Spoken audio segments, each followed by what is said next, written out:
Hola, muy buenas tardes. Bienvenidos a este nuevo encuentro del ciclo Una mirada a la actualidad internacional, organizada por el Observatorio de Asuntos Internacionales de la Universidad de Finisterre en conjunto con el Sistema de Bibliotecas de la Municipalidad de Providencia, quien gentilmente nos acoge aquí mes a mes. Hoy el tema es particularmente coyuntural. La guerra en Siria comenzó en 2011. Sin embargo, hoy día las noticias nos han regalado un gancho de actualidad, y es el hecho de que el presidente Donald Trump anunció que no viajará a la cumbre de Lima de este 13 y 14 de abril para quedarse en Washington planificando la respuesta que se espera de parte de Estados Unidos al ataque con armas químicas producido el sábado pasado en Siria, y en donde el gobierno estadounidense ha responsabilizado al gobierno de Bashar al-Assad de este ataque. ¿Cómo entender la guerra en Siria? Estamos hablando de un país que hasta 2011 era uno de los más estables, por decirlo de alguna manera, de la región de Medio Oriente. Podemos ver su ubicación estratégica: Turquía al norte, Irak al este, al sur Jordania, aquí se alcanza a ver un poco Israel, y hacia el este el Líbano, y con costas hacia el Mediterráneo. Es decir, una ubicación bastante importante dentro de la geopolítica de esta zona particularmente tensa y volátil muchas veces. La guerra se ha extendido desde marzo del 2011 hasta la fecha, atravesando por diferentes etapas y sobre todo generando una serie de impactos dentro y fuera de Siria en la medida que el conflicto ha ido avanzando. Hemos visto el surgimiento de grupos armados de distinto tipo, con diferentes objetivos, muchas veces incapaces de articularse en un solo frente unido. Hemos visto cómo el presidente Bashar al-Assad ha resistido el embate de estos grupos armados de manera muy fuerte, en gran medida también considerando el apoyo de actores externos como Rusia e Irán. Ha generado una crisis humanitaria. De hecho, Naciones Unidas varias veces ha recalcado que esta es la mayor crisis humanitaria desde la Segunda Guerra Mundial, para tener un punto de referencia de la importancia y la gravedad de este tema. Una inestabilidad militar, una inestabilidad armada que se ha ido expandiendo un poco más allá también de las fronteras de Siria.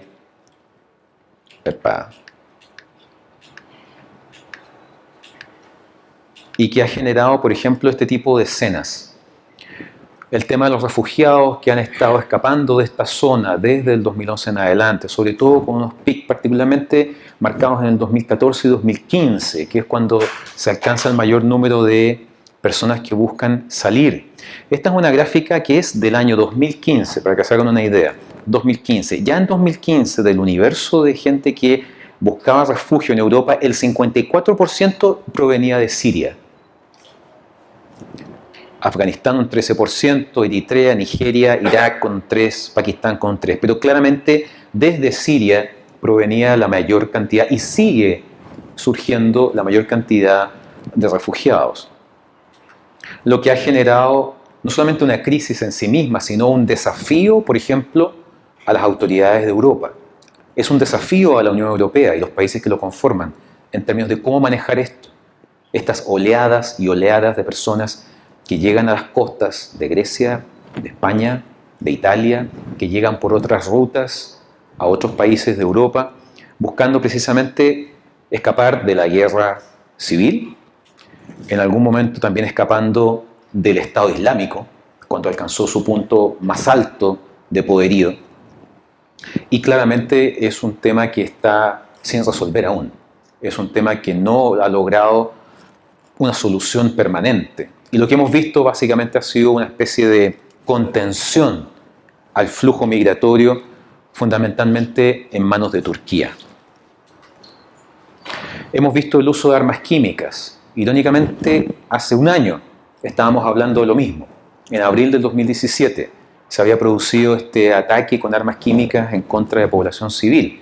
Y habíamos visto la primera reacción del gobierno de Donald Trump recién a pocos a pocas semanas incluso de haber llegado a la Casa Blanca, el 20 de enero, y esto ocurrió en abril. Estamos hablando de prácticamente 60 civiles muertos en ese entonces, y cuya respuesta fue el bombardeo con 59 misiles Tomahawk, que impactaron en diferentes bases militares de Siria. Cada misil Tomahawk cuesta $1 millón, para que se hagan una idea de lo que costó esa ofensiva.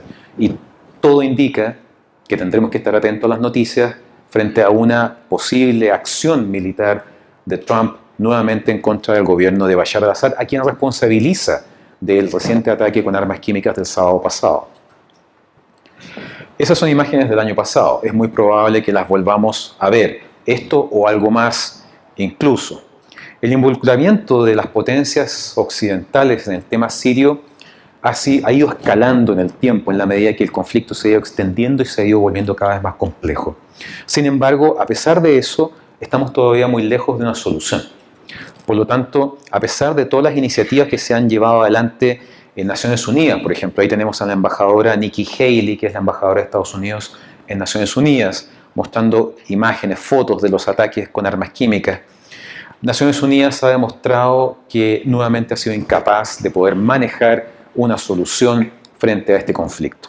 Por lo tanto, si hay algún consenso en torno a este tema, es que es un tema que tiene un nivel de dificultad distinto al que hemos visto en otro tipo de escenarios, y lo cual explica en gran medida también la prolongación en el tiempo y por qué no se ha resuelto antes. Hablemos un poco de cifras para tener un panorama más claro. Según diferentes fuentes, incluyendo fuentes sirias, Naciones Unidas, etc., desde 2011 han fallecido 470.000 personas. Casi medio millón de personas han fallecido en este conflicto. Hay 117.000 desaparecidos, personas que se ha perdido su rastro en el conflicto. 84.600 millones de dólares se calculan las cifras en pérdidas de este conflicto. Se han destruido 27.438 edificios, o sea, la infraestructura de un país moderno está reducida a su mínima expresión. En 2010 Siria tenía 21 millones de habitantes, hoy día tiene poco más de 18 millones de habitantes. Y con un nivel de desplazados y refugiados que abarca no solamente Siria, sino también los países aledaños, sobre todo Turquía. Solamente para dejarlo claro, cuando hablamos de desplazados, estamos hablando de personas que abandonan su hogar y tienen que viajar a otro lugar dentro del mismo país. Hemos visto casos de desplazados, por ejemplo, en América Latina, el conflicto en Colombia. Pero los refugiados son personas que abandonan el país. Básicamente, ¿por qué se diferencia un refugiado de un inmigrante? Básicamente porque un refugiado escapa producto de que ve su vida amenazada por un conflicto, por pertenecer a un grupo étnico, religioso, etc. El inmigrante puede ser alguien que encuentra un empleo en otro lugar, simplemente, no necesariamente va escapando por salvar su vida. Hablemos de economía. El PIB de Siria, el 2010 eran prácticamente $3.000. Hoy día es poco más de $1.000, el 2016, perdón.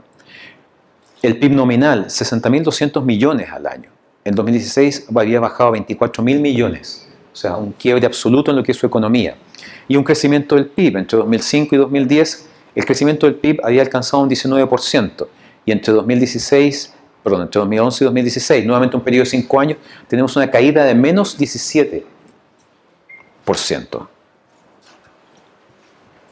Desempleo en 2010, 8,6%. Hoy el desempleo alcanza el 60% de la población. Tasa de exportación en millones de dólares. El 2010, 11.400 millones de dólares. En 2016, 1.200 millones de dólares.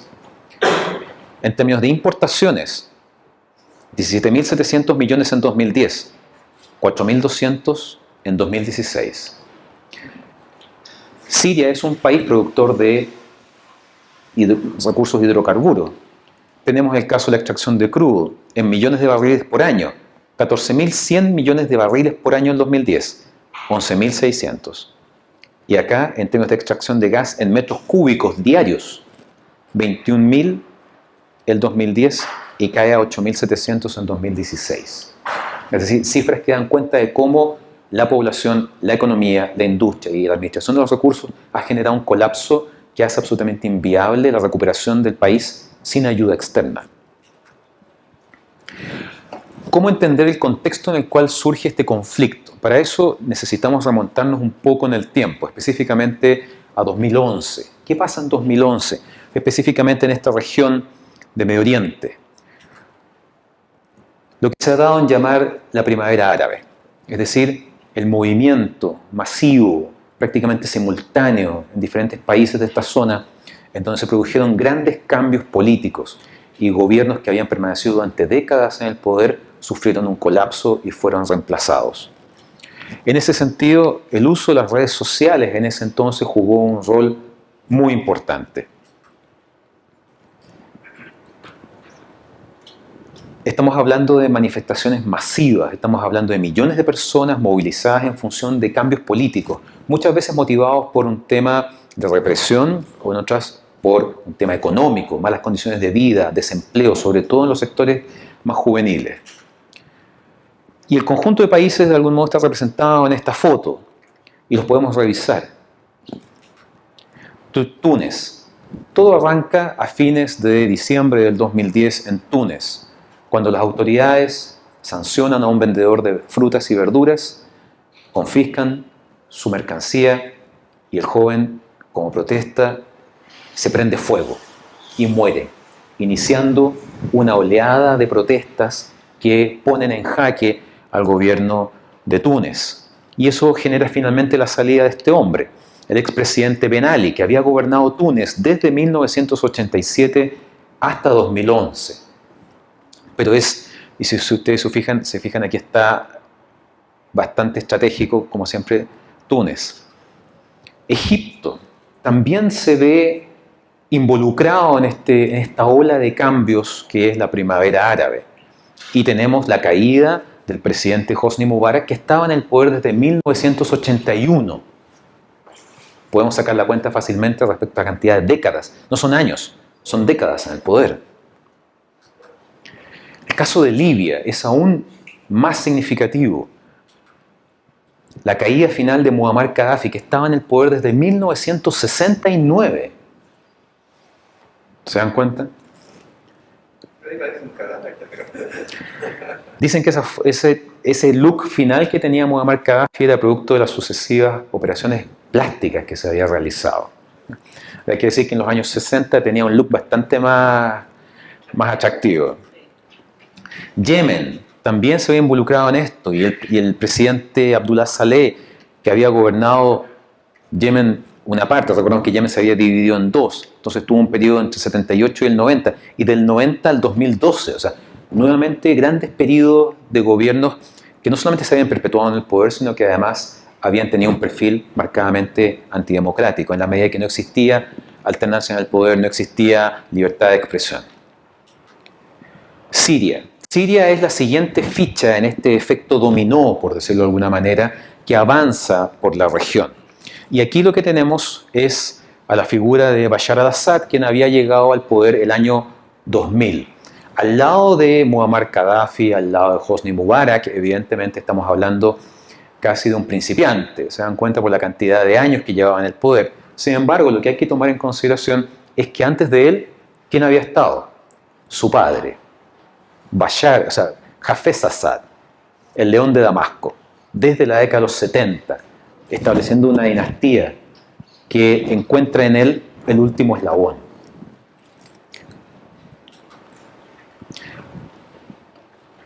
Para poder acercarnos al tema de Siria, mi invitación, mi apuesta, es a mirarla a través de diferentes capas o diferentes ángulos. ¿Por qué? Porque tengo la convicción de que el conflicto en Siria no es una guerra, son varias guerras simultáneamente y que se han desarrollado en el tiempo. Y vamos a ver cada uno de esos momentos o cada una de esas dimensiones.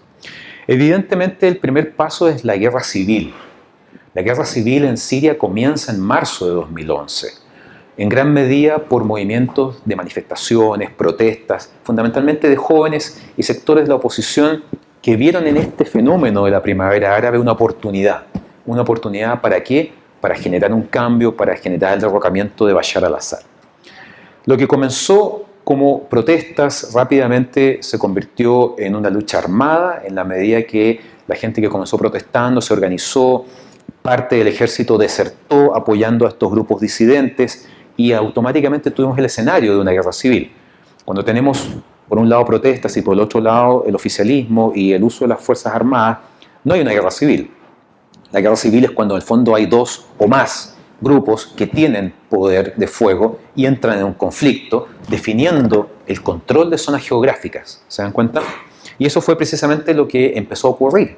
Y empezaron a surgir grupos armados, no siempre coordinados entre sí, no todos con las mismas motivaciones, pero que sí tenían un objetivo en común, que era la caída del gobierno encabezado por Bashar al-Assad.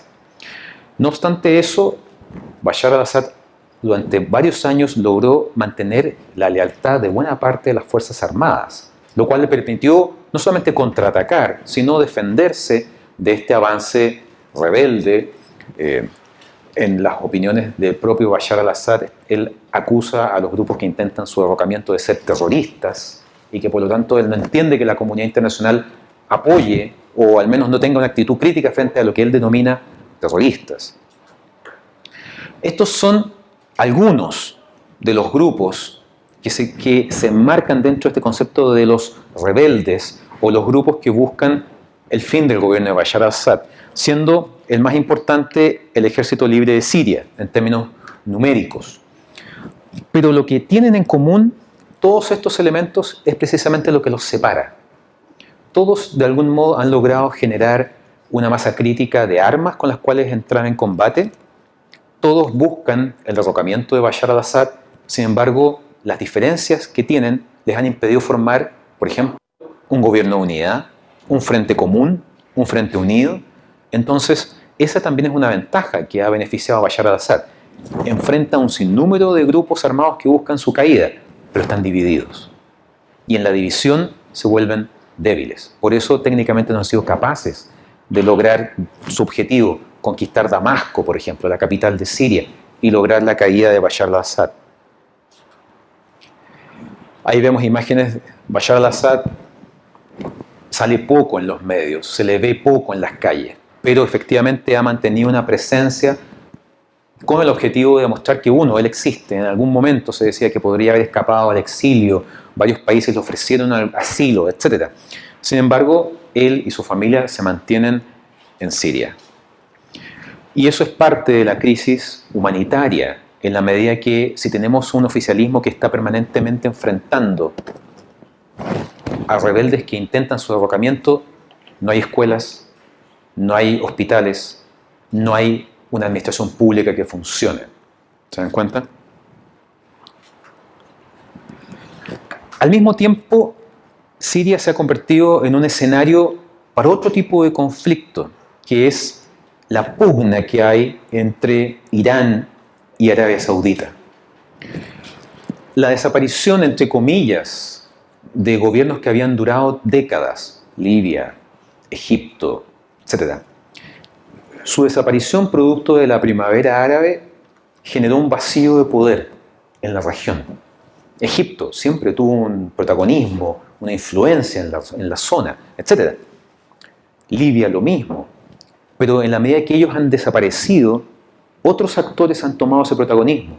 Y lo que hemos visto es precisamente que eso catapultó tanto a Irán como a Arabia Saudita a un nivel en donde sus intereses comenzaban a tener una mayor prevalencia en esta zona. Y el escenario de Siria resultó particularmente propicio. Tenemos al gigante, la monarquía saudita, uno de los principales productores de petróleo del mundo, fundamentalmente el corazón del Islam sunita. Como contraparte tenemos a Irán, que es el corazón del Islam chiita a nivel mundial. Dos visiones religiosas, pero que también tienen un peso y una importancia de carácter político. Muchas veces se ha intentado explicar la pugna entre Arabia Saudita e Irán solamente desde un punto de vista religioso, pero eso no basta.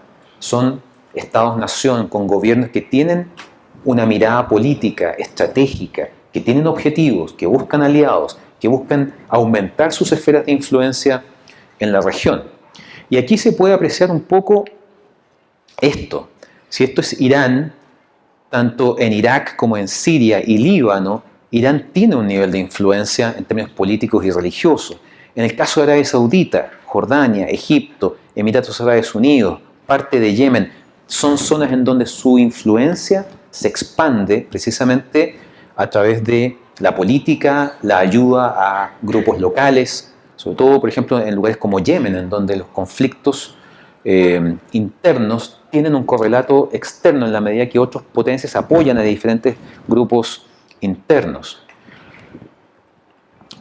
La sintonía, por decirlo de alguna manera, entre Irán y Siria tiene que ver precisamente con un aspecto religioso. Bashar al-Assad y gran parte de la cúpula gobernante siria es alawita o alawí, como suele salir en algunos medios, que es parte, un subconjunto de la rama chiita del Islam. Y se entiende que por ahí hay un vínculo entre ambos. Sin embargo, también hay que recordar que Siria ha sido particularmente útil para Irán en la medida que Irán ha logrado a través de Siria mantener presencia en otros lugares, como por ejemplo en el caso de el Líbano. No hay que recordar, por ejemplo, el caso de Hezbollah, la milicia libanesa chiita, financiada, equipada, armada por Irán. Hamas, en el contexto palestino, también han tenido un fuerte vínculo con Irán y eso no ha sido desconocido. Al punto que vemos este combatiente con las insignias de Hezbollah participando en el conflicto de Siria, específicamente en el combate al Estado Islámico. Irán se involucró en Siria aduciendo el apoyo a la lucha en contra del Estado Islámico. ¿Se dan cuenta? Pero también en esa pasada ha aprovechado de apoyar al régimen de Bashar al-Assad con todo tipo de elementos, desde armas hasta hombres, precisamente para ayudar a que él no caiga. Mientras que en el caso de Arabia Saudita ha tendido a respaldar, financiar y equipar precisamente a muchos, no todos, pero a muchos de los rebeldes que intentan derrocar a Bashar al-Assad. Incluso, y esto está bastante documentado, en los comienzos del Estado Islámico, cuando todavía no se percibía lo que se iba a convertir, en qué se iba a transformar, habría recibido financiamiento y apoyo de Arabia Saudita. ¿Por qué? Porque no hay que olvidar que el Estado Islámico es una milicia sunita radical, pero es sunita. Irán e Israel. Irán e Israel también se han enfrentado en este escenario sirio. ¿Por qué? ¿En qué punto? Y vemos que hay una distancia bastante grande y una diferencia de tamaño geográfico también. Básicamente porque, si ustedes recuerdan, hace varios años Irán comenzó a trabajar en un proyecto de energía nuclear, que fue muy criticado por Occidente y al cual Israel siempre le ha tenido mucho temor, en la medida que durante años no hubo ningún tipo de garantía, no hubo ningún tipo de prueba de que lo que Teherán decía, que este era un programa de energía nuclear de uso pacífico, realmente no fuera a transformarse en un programa de uso militar. Irán avanzó significativamente durante más de 10 años en el desarrollo de un programa nuclear exitoso, a tal punto que incluso logró desarrollar instalaciones subterráneas, precisamente temiendo que en algún minuto Occidente u otras potencias intentaran atacar su infraestructura nuclear.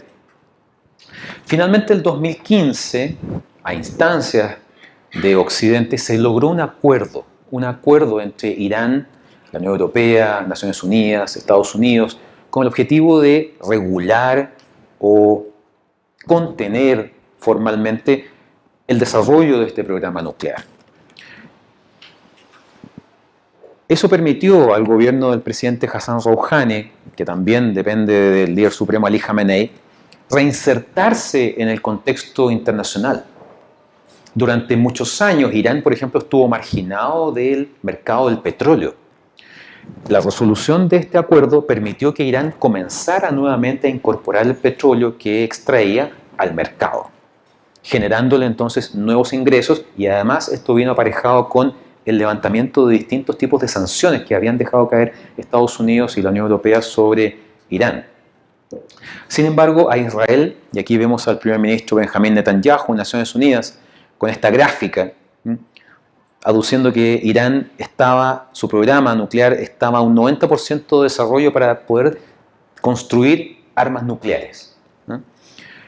Fue un profundo crítico de esta resolución, y este además fue uno de los puntos de enemistad profundo y claro entre el primer ministro israelí y el presidente Barack Obama en su minuto. Netanyahu encontraba que Obama había sido cándido, que había sido demasiado crédulo, que en el fondo había sido engañado por Irán, y que en esos términos este acuerdo lo que hacía era permitirle a Irán seguir adelante con esto sin costo. Eso es cuestionable, en la medida que si uno revisa el acuerdo, uno puede ver ciertos matices. Y esta gráfica explica bastante bien que en el fondo este acuerdo al que se llega el 2015, si este acuerdo no hubiese existido, no habría ningún tipo de control sobre el acaparamiento de uranio enriquecido, tampoco sobre la construcción de centrífugas, que es lo que permite enriquecer el uranio. Y esto le habría permitido a Irán construir un arma atómica en 2 a 3 meses. Con el acuerdo se reduce, se fiscaliza el tema del uranio enriquecido, la cantidad de centrífugas que se necesitan, y si ustedes se fijan, pasaron de 19.000 centrífugas a solo 6.000. Y eso, de algún modo, impide de manera clara el desarrollo de armas nucleares por parte de Irán. Esta es una gráfica similar. No hay almacenamiento, no hay uranio enriquecido, se reducen 2/3 el número de centrífugas que permiten enriquecer el uranio y convertirlo en el material que se necesita para un arma atómica. Y entonces, ¿dónde vemos el tema sirio? Básicamente en que Israel también ha sido un crítico y ha intervenido públicamente en Naciones Unidas y a través de los medios de comunicación, señalando a Irán como un actor que ha estado apoyando permanentemente a Bashar al-Assad. Y eso ha hecho que también Irán haya estrechado sus vínculos con Rusia. Y eso lo vamos a ver en breve, más adelante. La guerra contra el Estado Islámico. Como si no hubiese sido suficiente una guerra civil entre grupos rebeldes u opositores a Bashar al-Assad y el oficialismo en Damasco, a partir de 2014 vemos la aparición de este grupo, que aparece simultáneamente, si ustedes recuerdan, tanto en Irak como en Siria, controlando fundamentalmente la zona norte de ambos países. De hecho, una de las primeras cosas que ellos hacen es eliminar la frontera, dinamitan los puntos de control y establecen o autoproclaman el llamado califato del Estado Islámico, un territorio controlado por ellos y en proceso de expansión. Cuando el 2014 surge el Estado Islámico, en un comienzo Occidente comete el error de mirar en menos al Estado Islámico. Nadie en ese minuto era capaz de prever las cosas que iba a hacer, la cantidad de gente que iba a tener dentro de sus filas, el alcance más allá de sus fronteras. Recordemos la cantidad de atentados fundamentalmente cometidos en Europa. En ese minuto no se percibía, pero sí estaba claro que, por ejemplo, era capaz de controlar Mosul, la segunda ciudad en importancia de Irak después de Bagdad, y que en el caso sirio había convertido la ciudad de Raqqa, en el norte de Siria, en la capital del Estado Islámico, del califato del Estado Islámico. Estamos hablando, yo creo que el recuerdo del Estado Islámico sigue fresco, una milicia enorme, estamos hablando muchas veces sobre los 10.000 hombres, dentro del territorio del califato, es decir, el territorio controlado por el Estado Islámico. En el norte de Siria e Irak vivían 8 millones de personas, familias, gente que pagaba impuestos, que todos los días tenía que salir a la calle a trabajar, etc. O sea, estamos hablando de que en algún minuto analistas en Washington y en otras ciudades del mundo planteaban que tal vez estábamos frente al nacimiento de un nuevo Estado-nación y que iba a ser imposible la derrota del Estado Islámico y el mundo iba a tener que empezar a aprender a vivir con un país, con un territorio llamado Estado Islámico, que finalmente no se concreta. Hemos visto la derrota el año pasado en términos geográficos, pero el Estado Islámico sigue existiendo, ya no controlando este territorio, pero sigue existiendo en la medida que volvió a donde salió, a una agrupación en la clandestinidad.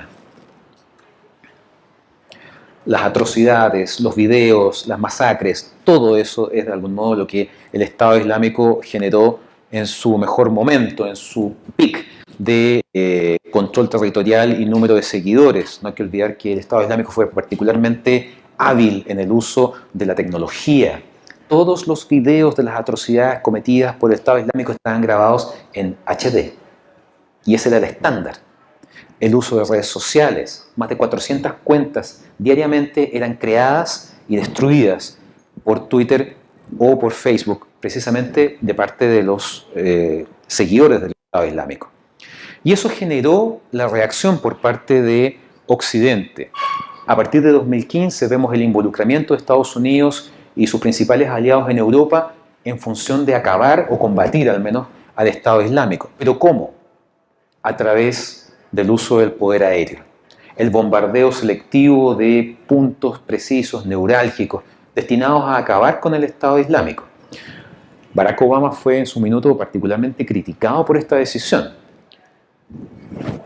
Expertos en militares, aliados, planteaban la necesidad del despliegue de tropas, soldados en terreno. Obama dijo que no. Y la razón se explica en función de sus promesas de campaña. Si uno hace memoria, cuando Barack Obama llega a la Casa Blanca, cuando gana su primer mandato, son varias sus promesas de campaña sin duda, pero dos están en función del país que recibe de George W. Bush: acabar con la guerra en Afganistán y acabar con la guerra en Irak, sacar las tropas estadounidenses de estos dos escenarios. ¿Se dan cuenta? Cosa que se fue concretando en la medida, fundamentalmente en 2011. En 2011, Barack Obama concreta el retiro definitivo de las tropas estadounidenses de Irak, dejando un contingente mínimo, y en Afganistán, de algún modo, compartiendo el peso con el resto de sus aliados de la OTAN. Por lo tanto, no estaba y nunca estuvo dentro de los planes de Barack Obama, si había sacado a Estados Unidos de dos guerras, involucrarlo en otra. Y eso explica por qué el uso de bombardeos resultó tan poco efectivo. No hay que ser muy sagaz para pensar o deducir que el Estado Islámico no se iba a quedar parado en un lugar fijo esperando a ser bombardeado. Y evidentemente tenían la capacidad de desplazarse y cambiar permanentemente de lugar. Breaking news: Obama discute cómo combatir al Estado Islámico. ¿Se dan cuenta? Algo que rápidamente fue aprovechado ¿por quién? Por Rusia. Rusia hizo lo que en su minuto Obama no hizo. Rusia desplegó tropas, soldados en terreno, para combatir al Estado Islámico, pero también para combatir a los rebeldes que intentaban derrocar a Bashar al-Assad. Entonces Rusia jugó un doble juego ahí. Intervino en Siria aduciendo el combate al Estado Islámico, pero terminó apoyando militarmente al ejército de Bashar al-Assad en contra de los rebeldes. Turquía y los kurdos. Ese es otro frente, esa es otra dimensión, ese es otro nivel de la guerra siria. ¿Por qué? Vamos a hablar de eso. ¿Los kurdos quiénes son? Los kurdos son una nación sin Estado. Los kurdos son un grupo humano que ha estado deambulando básicamente por 4 países desde hace siglos: Turquía, Irán, Irak y Siria. En su gran mayoría los kurdos están acá, en Turquía. Y eso les ha significado, o les significó durante muchas décadas, una muy mala convivencia con el gobierno turco. Sobre todo después de que los kurdos se organizaron a través de una expresión política que era el Partido de los Trabajadores, el PKK, y que tuvo una rama de uso de la violencia terrorista. Y por eso Turquía siempre ha sido muy desconfiado de la presencia y la comunidad kurda en Turquía. Si uno revisa desde la década de los 80, 90, el 2000, periódicamente el ejército turco tomaba acciones en contra de la población kurda de Turquía, que muchas veces escapaba a Irán el Irán de Saddam Hussein, en donde también eran reprimidos. ¿Cuál es el detalle? Los kurdos en el norte de Siria y el norte de Irak, en esta lucha contra el Estado Islámico, se convirtieron en el cuerpo militar más efectivo, más eficiente que tuvo Occidente para combatir al Estado Islámico. Estados Unidos no desplegó sus tropas, pero ayudó a financiar y equipar a los kurdos, a las milicias kurdas. Y aquí los vemos, equipados de manera muy moderna con la bandera kurda, y ellos son los que enfrentaron cara a cara, los que hicieron la parte más pesada de la lucha contra el Estado Islámico, en donde además las mujeres kurdas tuvieron un rol enorme. Hubo una cantidad enorme de unidades militares conformadas solamente por mujeres kurdas, lo cual era casi una especie de provocación extra al Estado Islámico. Voy a eso. ¿Cuál es el involucramiento de los kurdos? No solamente el hecho de que hubiese kurdos en Siria y en Irak, que era donde estaba apareciendo el Estado Islámico. Los kurdos han apostado de manera no explícita a poder tener un Estado, a tener un territorio, un país. Ellos deambulan en lo que se conoce como el Kurdistán. Y el Kurdistán básicamente es el territorio que ocupa esta nación. Pero el Kurdistán, si ustedes lo buscan en el mapa, no lo van a encontrar, porque no es un Estado-nación. Un pedazo del Kurdistán en Turquía, el otro en Siria, el otro en Irak y el otro en Irán. La caída de Saddam Hussein en Irak, el periodo de inestabilidad que hubo entre 2004 y 2006, y básicamente los últimos años, le han permitido a los kurdos en el norte de Irak tener un grado de autonomía muy alto en términos políticos, en términos organizacionales y sobre todo en términos económicos. Los kurdos, en el norte de Turquía, los kurdos tienen control de pozos petroleros. Y por primera vez en su historia, los kurdos han visto la posibilidad, el destello a lo lejos de tal vez, contar finalmente con un Estado-nación. Y que la comunidad internacional se conmueva a cuenta del sacrificio que han hecho en este combate al Estado Islámico. En la medida que los kurdos, las fuerzas militares kurdas, fueron cobrando importancia, fuerza, fueron sumando triunfos en distintas batallas contra el Estado Islámico, su importancia fue creciendo de manera exponencial. Y eso hizo que, si ustedes se fijan, fuerzas kurdas aquí en el norte de Siria, también tendríamos algo similar en Irak, combatiendo al Estado Islámico, puso muy nervioso el gobierno encabezado por Recep Tayyip Erdogan. Y Erdogan se involucra, Turquía se involucra en la crisis, en la guerra de Siria en dos maneras. Una, interviniendo nuevamente bajo la excusa de combatir al Estado Islámico, pero en ese proceso atacando también a las fuerzas kurdas que estaban haciendo el trabajo más pesado en contra del Estado Islámico. Y por otro lado, Turquía ha cobrado un protagonismo enorme en términos de el manejo de los refugiados. Hay 3 millones de sirios viviendo en la frontera de Turquía. Muchos, sobre todo del año 2012, 2013, fueron parte de esta masa migratoria de refugiados que cruzaban el Mediterráneo intentando llegar a Europa. Hasta que finalmente la Unión Europea llegó a un acuerdo con Turquía. Y hoy, desde hace aproximadamente unos 3 años, la Unión Europea le paga a Turquía para evitar que deje pasar más refugiados sirios hacia el Mediterráneo. Y eso le ha dado a Erdogan un peso, una influencia que no había tenido antes sobre la Unión Europea.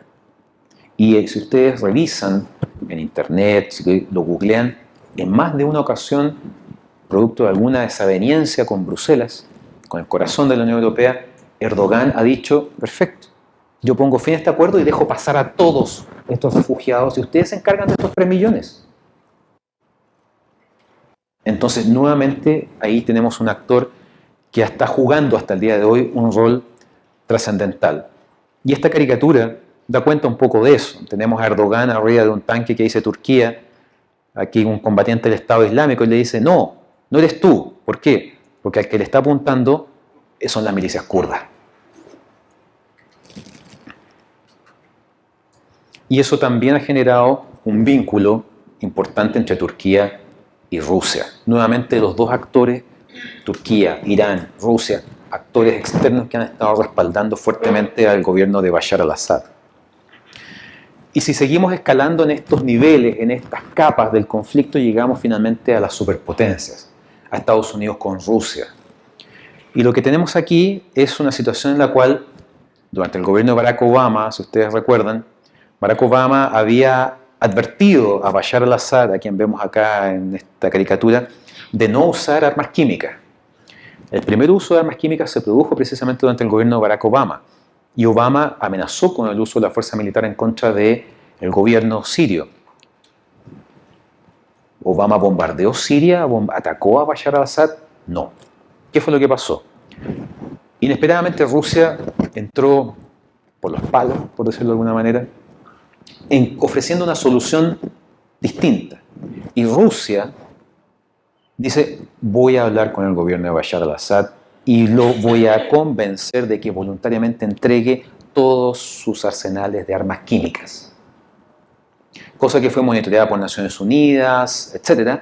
Y efectivamente hubo toneladas de armas químicas que fueron confiscadas y destruidas fuera de Siria, lo cual a Rusia le valió la posibilidad de un protagonismo en el conflicto que no había tenido hasta ese entonces, dejó muy mal parado a Estados Unidos porque en el fondo su palabra quedó en entredicho. La idea de que en el fondo había una línea roja que no se podía cruzar y que finalmente se cruzó de manera absolutamente impune.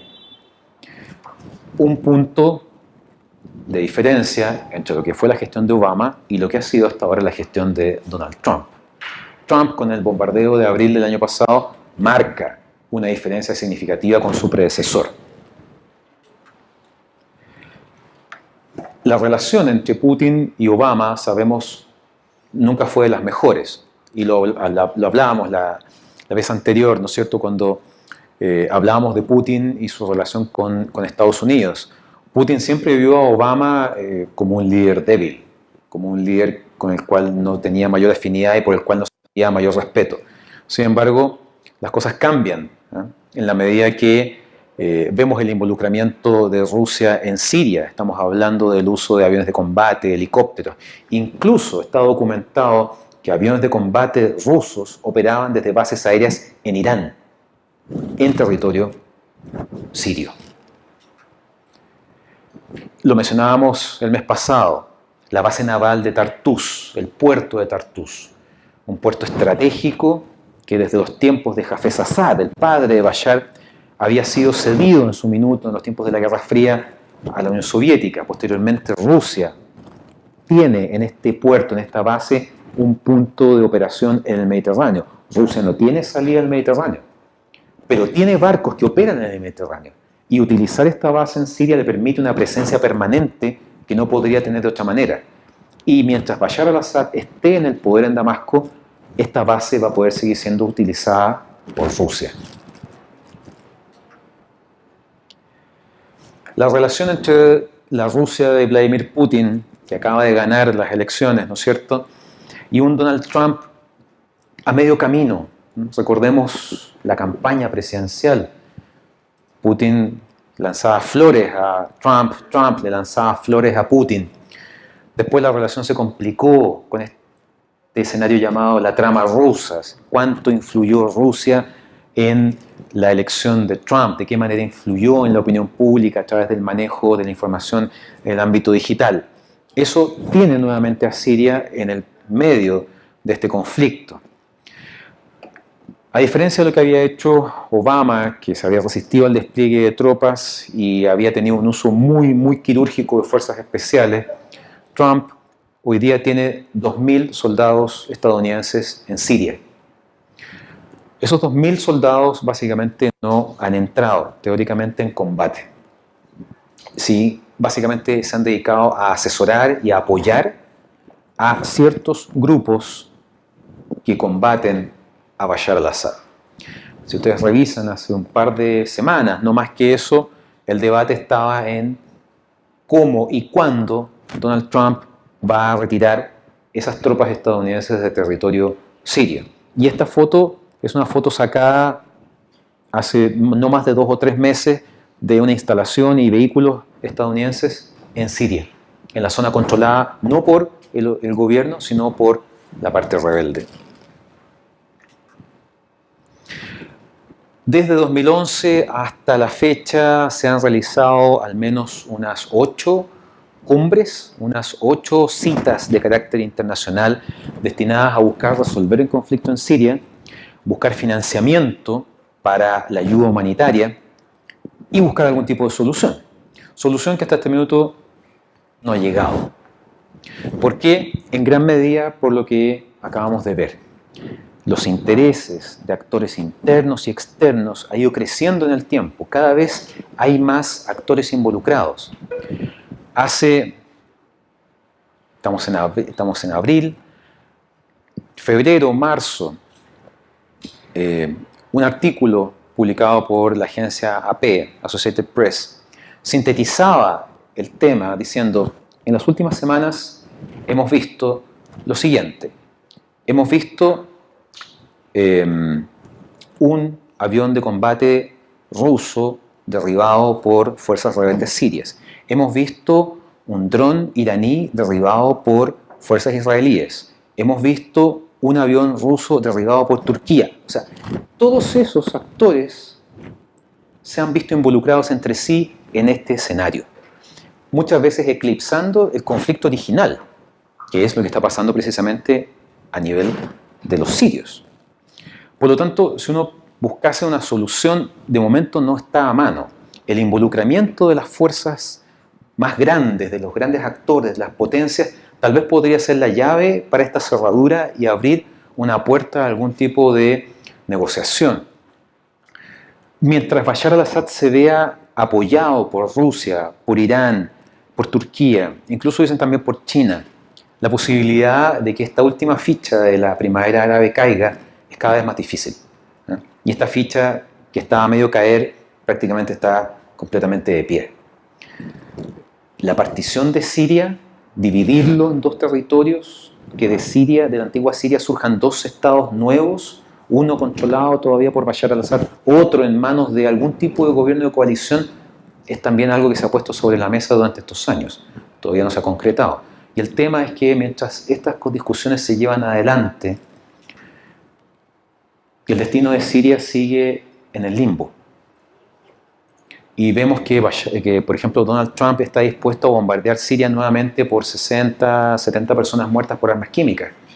Pero no hemos visto esa convicción con la gente que muere por los bombardeos, la gente que muere de hambre, la gente que muere por balas, y que prácticamente es 500.000, 470.000 personas y contando. La sensación es de desesperanza. Es como el mito de la caja de Pandora. Al abrirse salieron todos los males de la humanidad, pero la caja no queda vacía. ¿Qué queda al fondo de la caja escondido? La esperanza. Y tal vez esta imagen dé cuenta de eso. Todavía hay gente que está dispuesta a creer en un futuro, en un matrimonio, en una vida más allá del conflicto. Eso es lo que podemos ver de Siria y espero que les haya sido ilustrativo. Muchas gracias.